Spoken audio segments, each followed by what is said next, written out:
বর্তমান অন্তর্বর্তী সরকার চট্টগ্রাম বন্দরকে দুবাই ভিত্তিক একটি কোম্পানি ডিপিডব্লিউ এর নিকট লিজ দেওয়ার সিদ্ধান্ত নিয়েছে। এতে অনেকে আশঙ্কা করছেন চট্টগ্রাম বন্দর বিদেশিরা দখল করে নিচ্ছে ধীরে ধীরে। এখন প্রশ্ন হতে পারে যে এই বন্দরকে কেন বিদেশি কোম্পানির নিকট লিজ দেওয়া লাগবে। এর কয়েকটি কারণ আছে। প্রথমত, চট্টগ্রাম বন্দর অনেক সেকেলে অবস্থায় রয়েছে। বিদেশি অপারেটররা এসে এখানে উন্নত প্রযুক্তি এবং যন্ত্রপাতি দিয়ে এই বন্দরকে আধুনিকভাবে ঢেলে সাজাবেন, এখানে বিনিয়োগ করবেন, ফলে বন্দর আরো উন্নত অত্যাধুনিক হবে। এতে দেশের অর্থনীতি চাঙ্গা হবে। চট্টগ্রাম বন্দর ডিপিডব্লিউ কোম্পানির নিকট লিজ দেওয়ার অন্যতম কারণ হচ্ছে ডক্টর মোহাম্মদ ইউনূস চাইতেছেন যে চট্টগ্রাম বন্দরকে বিশ্বমানের সেবা প্রদানকারী প্রতিষ্ঠান হিসেবে গড়ে তুলতে, বিনিয়োগের হাব হিসাবে প্রতিষ্ঠিত করা। বিদেশিরা চট্টগ্রাম বন্দরে বিনিয়োগ করতে আগ্রহী। যেমন সংযুক্ত আরব আমিরাতের রাষ্ট্রদূত জানিয়েছেন যে তারা চট্টগ্রাম বন্দরে বিনিয়োগ করতে চায়। এছাড়া দুবাই ভিত্তিক কোম্পানি ডিপিডব্লিউ বলেছে যে চট্টগ্রাম বন্দরকে আমরা পরিচালনা করতে আগ্রহী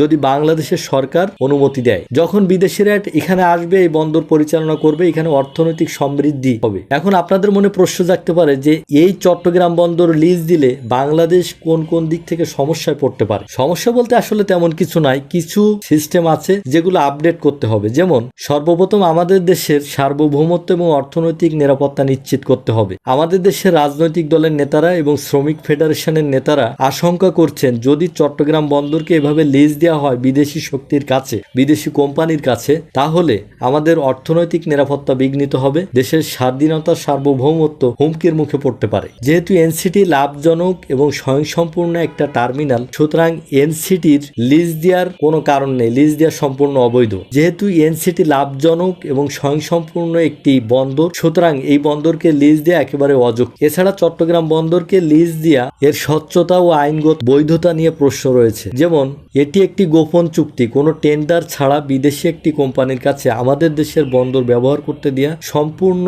অবৈধ এবং আইনগতভাবে নিষিদ্ধ। শ্রমিকদের চাকরি ও অধিকার নিশ্চিত করতে হবে। চট্টগ্রাম শ্রমিক ফেডারেশনের নেতারা অভিযোগ করেছেন যে এইভাবে যদি বন্দরকে লিজ দেওয়া হয় বিদেশি শক্তির কাছে এবং স্থানীয় মাফিয়াদের কাছে, তাহলে লোকাল যে শ্রমিকরা আছে তারা চাকরি হারাবে, এমনকি তাদের অধিকার থেকে বঞ্চিত হতে পারে। এই সমস্যাগুলো সমাধানের জন্য সর্বপ্রথম একটি স্বচ্ছ ও প্রতিযোগিতামূলক টেন্ডার প্রক্রিয়ার মাধ্যমে এই সমস্যার সমাধান করতে হবে, যাতে বিদেশি এবং দেশীয় কোম্পানিগুলো সকলেই সমান সুযোগ সুবিধা পায়। বিদেশি বিনিয়োগের পাশাপাশি দেশীয় কোম্পানিগুলোকে আরো উন্নত করতে হবে এবং সেই ক্ষেত্রে অন্তর্বর্তী সরকারকে এগিয়ে আসতে হবে, সহযোগিতা করতে হবে, যাতে দেশীয় কোম্পানিগুলো আন্তর্জাতিক মানের সেবা দিতে পারে। স্থানীয় শ্রমিকদের সুযোগ সুবিধা এবং চাকরি সুরক্ষিত করতে হবে এবং শ্রমিকদের সাথে আলাপ আলোচনা করে একটি সমঝোতায় পৌঁছাতে হবে। সর্বোপরি চট্টগ্রাম বন্দরকে আধুনিক করার জন্য বিদেশি বিনিয়োগের প্রয়োজন আছে, তবে সেটা দেশের স্বাধীনতা সার্বভৌমত্ব অর্থনৈতিক নিরাপত্তা নিশ্চিত করতে হবে এবং একটি স্বচ্ছ প্রতিযোগিতামূলক টেন্ডার প্রক্রিয়ার মাধ্যমে এগুলো বাস্তবায়ন করতে হবে। প্রিয় দর্শক, এই ব্যাপারে আপনাদের মন্তব্য কি? আপনারা কি মনে করেন যে এই চট্টগ্রাম বন্দরকে বিদেশি শক্তির নিকট, বিদেশি কোম্পানির নিকট লিজ দিলে দেশের অর্থনীতি আরো শক্তিশালী হবে, আমাদের দেশের মানুষ, আমাদের দেশের অর্থনীতি, আমাদের দেশের মানুষ উপকৃত হবে এবং অন্তর্বর্তীকালীন সরকার যে সিদ্ধান্ত নিচ্ছে এটা সঠিক এবং যৌক্তিক? আপনাদের সুন্দর মতামত কমেন্ট বক্সে জানান এবং এই ধরনের সুন্দর সুন্দর ভিডিও বা কন্টেন্ট পেতে আমাদের চ্যানেলটি